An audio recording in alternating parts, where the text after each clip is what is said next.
Kepala Balai Monitor Spektrum Frekuensi Radio Kelas 2 Pontianak, Indra Sofani menjelaskan bahwa pengawasan terhadap penggunaan spektrum frekuensi radio menjadi hal penting agar tidak terjadi gangguan antar pengguna, serta mendukung kelancaran transformasi digital di daerah. Kelas 2 Pontianak adalah salah satu unit pelaksana teknis dari Direktorat Jenderal Infrastruktur Digital Kementerian Komunikasi dan Digital, yang mana salah satu perwakilan yang ada di daerah-daerah dari Kementerian Komdigi, kita melakukan pengawasan, penggunaan, monitoring, dan penertiban spektrum frekuensi radio yang ada di wilayah Bogor Barat.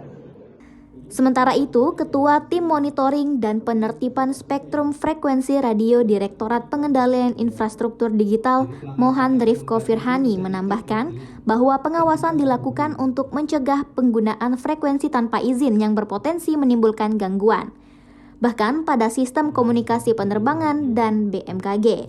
Walaupun memiliki keterbatasan perangkat dan kondisi geografis yang menjadi tantangan tersendiri dalam menjaga ketertiban penggunaan frekuensi, namun pengawasan tetap dimaksimalkan untuk kenyamanan dan keamanan bersama. Pengawasan mengenai penggunaan spektrum frekuensi radio itu kita lakukan ya untuk region di wilayah, tentunya teman-teman UPT akan melakukan observasi monitoring, kemudian melakukan deteksi sampai melakukan penghentian operasional dari pengguna frekuensi itu sendiri. Nah, yang kami lakukan selain pengenaan sanksi administratif, kita juga sebenarnya bisa mengenakan sanksi pidana ya secara langsung, tapi untuk case-case tertentu, case-case misalkan terkait dengan keselamatan jiwa manusia, itu bisa langsung dikenakan sanksi.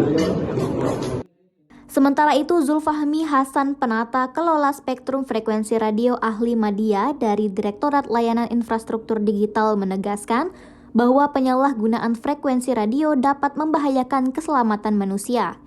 Dirinya mencontohkan gangguan pada komunikasi antara pilot dan bandara akibat siaran radio ilegal yang tidak sesuai alokasi frekuensinya. Penyalahgunaan frekuensi radio itu yang paling berbahaya adalah terancamnya keselamatan jiwa manusia. Tadi sudah dicontohkan oleh narasumber bagaimana seorang pilot tidak bisa komunikasi ke bandara akibat frekuensi yang dia gunakan terganggu oleh siaran radio yang bersiaran secara ilegal.